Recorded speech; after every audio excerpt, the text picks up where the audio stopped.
ከኢራን ጦርነት የመውጫ ቀዳዳ ያጡት ትራምፕ የኢራንና የትራምፕ ውዝግብ አሁንም እንደተካረረ ውሃ ቅዳ መልሱን ቀጥሏል። ትራምፕ ኢራን ጦሯን መሪዎቿም ተሸንፈዋል ሲሉ በይፋ ቢያውጁም ኢራን ግን እኔ ሁሌም ትራምፕ እንዳሸንፍኩ ነው ስትል በመሪዎቿ በኩል የስላቅ መልእክቷን አጋርታለች።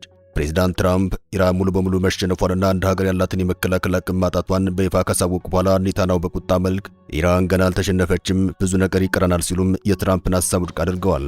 Is the war with Iran over? And if it isn't, who will decide when it is? I think it accomplished a great deal, but it's not over because there's still nuclear material, enriched uranium that has to be taken out of Iran. እስራኤል ኢራን ገና አልተሸነፈችም ስትል ትራምፕ ደግሞ ጦርነቱ ኢራን በማሽመድመድ አሸንፈናል እያሉ ይገኛል። ዶናልድ ትራምፕ ይህን ይበሉ እንጂ ጦርነቱ አሜሪካ እንዳሸነፈች የሚያሳይ ነገር አንዲት ማስረጃ ማቅረብ አልቻሉም። የትራምፕ ፈተናም ከቀን ወደ ቀን እየጨመረ መጥቷል። ራሳቸው አሜሪካን ሳይቀር በትራምፕ አቋም እየቀለዱ ይገኛል። ታዋቂው ጂሚ ኪመል ፕሬዝዳንት ዶናልድ ትራምፕ ከኢራን ጋር ያደረጉት ያለውን ድርድር ዝም ብሎ መፈራገጥ ሲል አጣጥሎታል። ኪመል በትራምፕ የውጭ ጉዳይ ፖሊሲና በቅርቡ በሰጧቸው ወታደራዊ ማስጠንቀቂያዎች ላይ ያፌዘበት አዝናኝና ቁንጮ ነጥቦችን እዚህ ላይ መመልከቱ ተገቢ ሳይሆን አይቀርም። በአሁኑ ወቅት በዓለም ላይ ካሉ የነዳጅ ማመላለሻ መስመሮች ዋነኛ የሆነው የሆርሙዝ ሰላጤ ከተዘጋ 2 ወራት አልፈውታል። ዋይት ሃውስ ለስምምነት ቀርበናል ቢልም ኪመል ግን ሁኔታው እንዲህ ሲል ተርጉሞታል።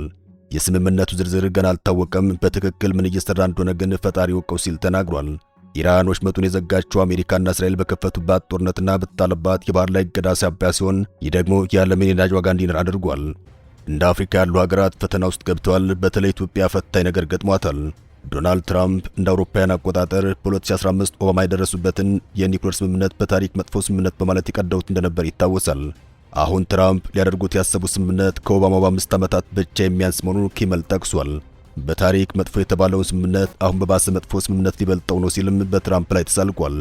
በዚህ ቀል እጅግ የተናደዱት ዶናልድ ትራምፕ ከሥራ ገበታው መባረር አለበት ሲሉም የተለመደውን አምባገነናዊ ውሳኔያቸውን አሳውቀዋል። ዶናልድ ትራምፕ በቅርቡ በትሩዝ ሶሻል ገጻቸው ላይ ኢራን ካልተስማማች ኢፒክ ፉር የተሰኘው ወታደራዊ ዘመቻ በከፍተኛ ጥንካሬ እንደሚቀጥል ዝተዋል። ኪመል ለዚህ የሰጠው ምላሽ የትራምፕ ዛቻ ዝርዝር አሁን ከኤፍቢአይ ዳይሬክተር ካሽ ፓቴል የመጠጥ ሂሳብ በላይ ረዝሟል ሲል ተደምጧል። ይህም ካሽ ፓቴል ከመጠን በላይ በመጠጣት የሥራ ቦታቸውን የተዋሉ ተብሎ በቅርቡ የቀረበባቸውን ክስ ለማስታወስ የተጠቀመበት ቀልድ ነው ተብሏል። Our future former FBI director Kash Patel is having a rough year so far. Patel, as you probably know, is suing the Atlantic for $250 million. ዶናልድ ትራምፕ በቅርቡ ኤቢሲ ኪመልን ከሥራ እንዲያባረው መጠየቃቸው ይታወሳል። ለዚህም እንደ ምክንያትነት የቀረበው ኪመል ቀደም ሲል ቀዳማዊት እመቤት ሜላኒያ ትራምፕን ባሏ እንዲሞት የምትጠባበቅ መበለት ትመስላለች ብሎ በመቀለዱ ምክንያት እንደሆነ ይታወቃል። የአሜሪካና ኢራን ውጥረት በጦር ሜዳ ብቻ ሳይሆን በሆሊውድ የኮሜዲያ መድረኮችም መነጋገሪያነቱ ቀጥሏል። በትራምፕ ላይ የሚቀልደው አሜሪካዊና አውሮፓዊ እየበዛ መጥቷል። ዶናልድ ትራምፕ ግን እንደተለመደው ኢራን እንዳሸነፉ ለብቻቸው አውጀዋል።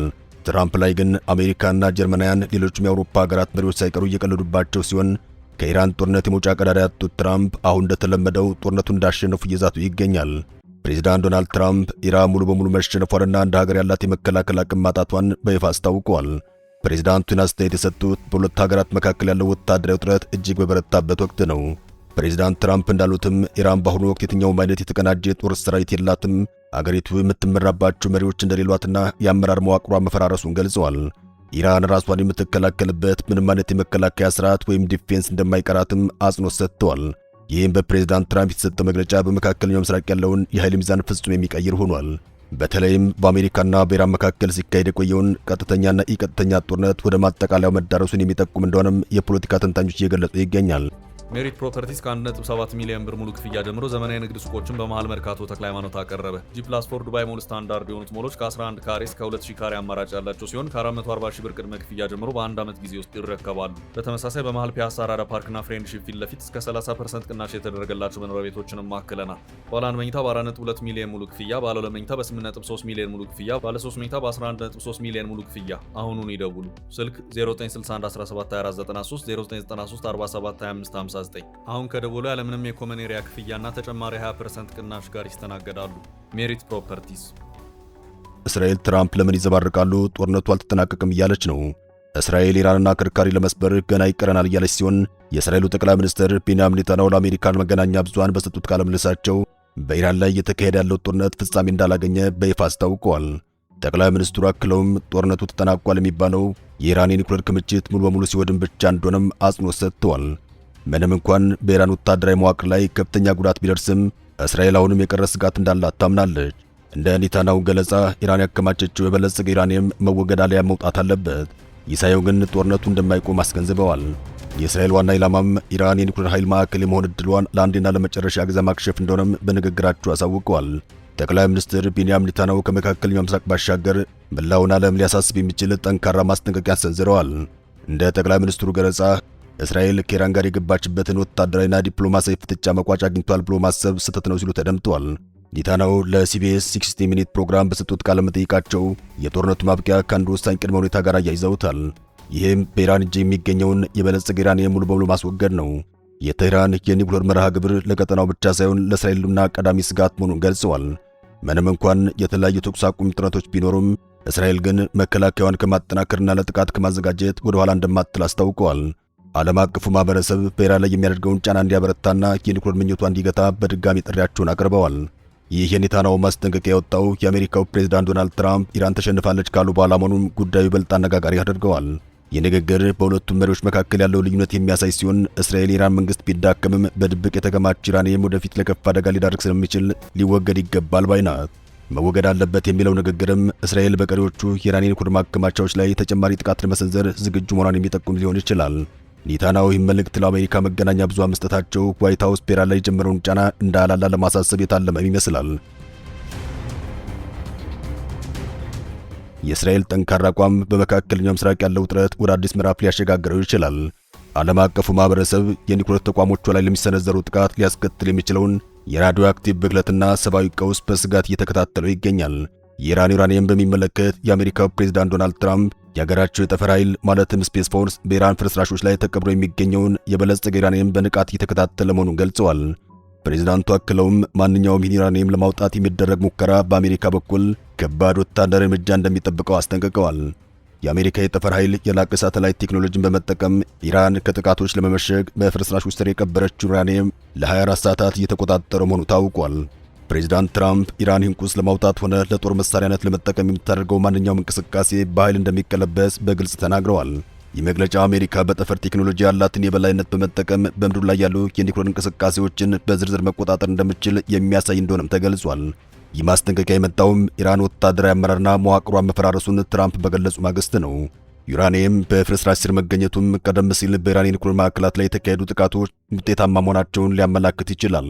ፕሬዝዳንቱ የጠፈር ኃይሉን በዚህ ኦፕሬሽን ውስጥ መጥቀሳቸው አሜሪካ ከባህላዊ የምድርና የአየር ውጊያ ባለፈ ጦርነቱን ወደ ጠፈር ቴክኖሎጂ ማሸጋገሯን ያሳያል።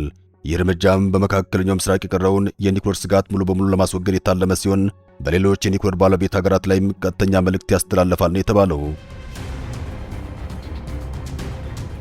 ያለ ስምምነት የተቋጨው የድርድር ሰነድ ኢራን በአሜሪካ የቀረበላትን የተኩስ አቁም የሰላም ስምምነት ሰነድ ምርመራ በፓኪስታን አምባሳደሮች በኩል ምላሿን የላከች ቢሆንም ፕሬዝዳንቷ ግን አገራቸው ለማንኛውም ኃይል እንደማትንበረከክ በድጋሚ አስታውቀዋል። ትራምፕም ለኢራን ምላሽ ሰጥተዋል። የሁለቱ ሀገራት ምላሽ ጉንጭ አልፋ ከመሆን ባለፈ ለዓለም ሕዝብ የፈየደው ነገር የለም። የኢራንና የአሜሪካ ነገር ቀደም ብዬ እንደነገርኳችሁ ውሃ ቅዳ ውሃ መልስ ሆኗል። ተኢራን ለአንድ ወር ያክል ስታጤን የቆየችውን የአሜሪካ የሰላም ጥያቄ ምላሽ ግንቦት 2 በፈረንጆቹ ሜይ 10 በፓኪስታን አማካኝነት ለዋሽንግተን ልካለች። ፕሬዝዳንት መሱድ ፐዘሽኪያን በኤክስ ገጻቸው ላይ ባስተላለፉት መልእክት ለጠላት በፍጹም አንሰግድም፣ ለንግግርም ሆነ ለድርድር መነሳቱ እጅ መስጠት ወይም ማፈግፈግ ማለት አይደለም ሲሉ ተደምጠዋል። አክለውም የድርድሩ ዓላማ የኢራን ብሔራዊ ጥቅምና መብት በጽናት ለማስጠበቅ እንደሆነም ገልጸዋል። ይህ የኢራን ዛቻም እውነት ይመስላል። ምክንያቱም ዶናልድ ትራምፕ የኢራንን ዕቅድ ውድቅ አድርገውታል። በሁለቱ ሀገራት መካከል ያለው ድርድር በዋና ዋና ጉዳዮች ላይ ልዩነት ታይቶበታል። ኢራን በሊባኖስ ያለውን ጨምሮም በሁሉም ግንባሮች ጦርነቱ በአንዴ እንዲቆም ትፈልጋለች። አሜሪካ ለዓለም የነዳጅ ንግድ ወሳኝ የሆነውን የሆርሙዝ ሰላጤ በአስቸኳይ እንዲከፈት ትፈልጋለች። ዋሽንግተን ኢራን የኒውክሌር መርሃ ግብሯን እንድታጥፍ በዋናነት ብትጠይቅም ኢራን ግን ይህ ጉዳይ ሌላ ጊዜ እንዲያልፍ ፍላጎት አላት ነው የተባለው። አሜሪካና ኢራን ከአንድ ወር በፊት ሚያዝያ 4 ቀን ጊዜ የተኩስ አቁም ለማድረግ ከተስማሙ በኋላም ዘላቂ ሰላም ለማምጣት በድርድር ላይ ይገኛሉ። ይሁን እንጂ ሁለቱም ወገኖች በየመገናኛ ብዙሃኖቻቸው በኩል የሚያስተላልፏቸው ጠንከር ያሉ መልእክቶች ድርድሩ ምን ያክል ፈታኝ እንደሆነ ያሳያል። የማይግባቡ ባላንጣዎችም ሆነዋል። የትራምፕ ምላሽ ለኢራን በመካከለኛው ምስራቅ እየተካሄደ ያለውን ጦርነት ለማስቆም አሜሪካ ባቀረበችው የሰላም እቅድ ላይ ኢራን የሰጠችው ምላሽ ፕሬዝዳንት ዶናልድ ትራምፕ ውድቅ ማድረጋቸውን ተከትሎም ከወደ ቴህራን ጠንከር ያለ ምላሽ ተሰጥቷል። የኢራኑ በከፊል ይፋ የዜና ወኪል ታስኒም እንደገለጸው ማንኛውም የኢራን ዲፕሎማት አሊያም ባለስልጣን ትራምፕን ለማስደሰት ብሎ የሚያዘጋጀው የድርድር ሰነድ እንደሌለ በስም ያልተጠቀሱ የውጭ ምንጮችን ጠቅሶ ዘግቧል። የኢራን ተደራዳሪዎች እቅዱን የሚያረቁት በኢራን ሕዝብ መብት ላይ ተመስርተው እንጂ የአሜሪካንን ፍላጎት ለማርካት እንዳልሆነ ምንጩ ገልጿል። እንዲያውም ትራምፕ በእቅዱ ካልተደሰተ ነገሩ በተፈጥሮ የተሻለ ነው ማለት ነው ሲሉም ምላሹን አጣጥለውታል። ፕሬዝዳንት ትራምፕ ነባራዊ ሁኔታዎችን ለመቀበል ፈቃደኛ ባለመሆናቸው ምክንያት ሁልጊዜ በኢራን ይሸነፋሉ ሲሉም የኢራን ወገን ወቀሳ ሰንዝሯል። ፕሬዝዳንት ትራምፕ በራሳቸው የማህበራዊ ሚዲያ ገጽ ላይ ማለትም ትሩዝ ሶሻል ባሰፈሩ ጽሑፍ ከወደ ኢራን የቀረበላቸው ምላሽ እንዳነበቡትና ምላሹን በፍጹም ተቀባይነት የሌለው እንደሆነም ገልጸው ነበር። ይህም በትራምፕና በቴህራን መካከል ያለው የቃላት ጦርነት ቀጣይነት ባለው የሆርሙዝ ሰላጤ ቀውስ ላይ ብለውም በክልላዊ ጦርነቱ ላይ ምን አይነት ተጽዕኖ ይኖረዋል የሚለው ጉዳይ የብዙዎች ስጋት ሆኗል። እንቆቅልሹ የበዛው ኢራንና የትራምፕ ውዝግብ በማን አሸናፊነት ይጠናቀቅ ይሆን? ትራምፕ ከኢራን ጦርነት የመውጫ ቀዳዳ መቼ አግኝተው እፎይ ሊሆን? ዓለም በጉጉት የሚጠብቀው ጉዳይ ነው። አበቃን። ሰናይ ጊዜን ተመኘን።